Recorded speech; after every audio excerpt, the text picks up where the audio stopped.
Hey fifth graders, we are starting a new thing in math. We are starting geometry. Geometry is the branch of math measuring shapes. The word geometry actually means to measure the earth. So we're going to be starting with a lot of new words. Some of them might not be new, but some of them might be. So on your worksheet today is an information box that has everything on here that I'm about to say to you.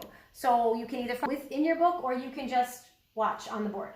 Okay, the first thing that you need to know in geometry, we talked about the word geometry, that was the first thing. Next is point. A point is what it sounds like. It's a little dot. Okay?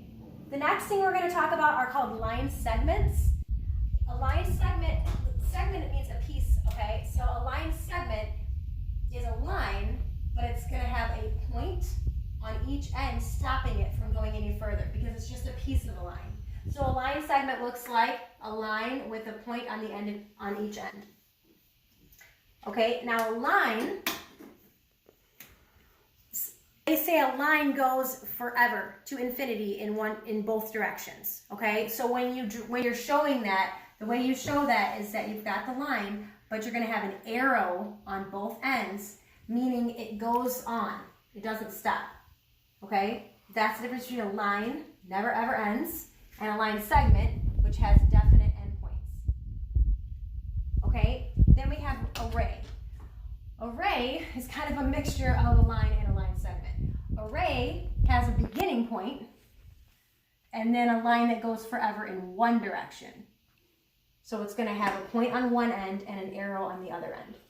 And it can be facing any direction, but it's going to have a point on one end and an arrow in the other way. Okay, an angle is actually made up of two rays.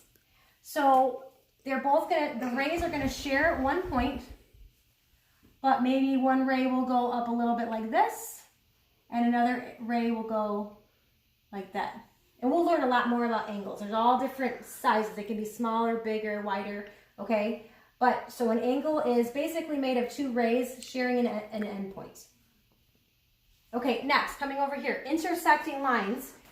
I think you guys probably know this, but you probably heard about intersecting lines. But if you haven't, think about an intersection where cars meet. So it's kind of like where two roads meet. So one line is going this way. And remember, anytime I say line, I have to show that it's a line by putting arrows on the end of both.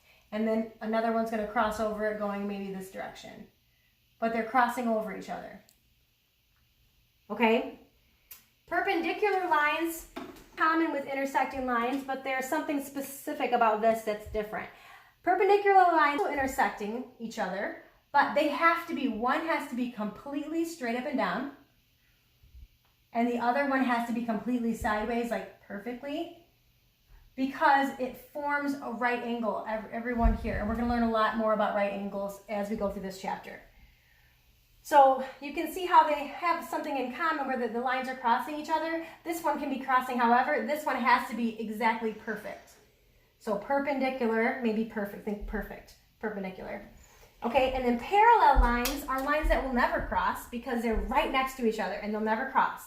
So, and they can be going vertically like this. Well, they could be going, they could go diagonally, vertically, they can go horizontally. It doesn't matter how they're going, just know that they'll never cross each other. They'll always be side by side. I'm probably a little bit crooked, but one clue, someone might have told you this before, but the word parallel has those two L's kind of remind you of what it is. It's two lines that will always be next to each other. And then the last one is a plane. A plane is a flat, smooth surface with no thickness. This actually has a little bit of thickness, but a plane is kind of reminds you of this. It's a flat, smooth surface with no thickness though, and it goes on in every direction forever. It doesn't stop. That's what a plane is.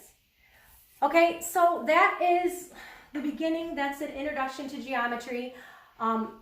Everything I just talked to you about is on your information box, and they show pictures of each thing to kind of make it easier for you, but it also gives a little description if you forget and you need to read about it. But the whole front of your worksheet is going to be asking you some questions about that.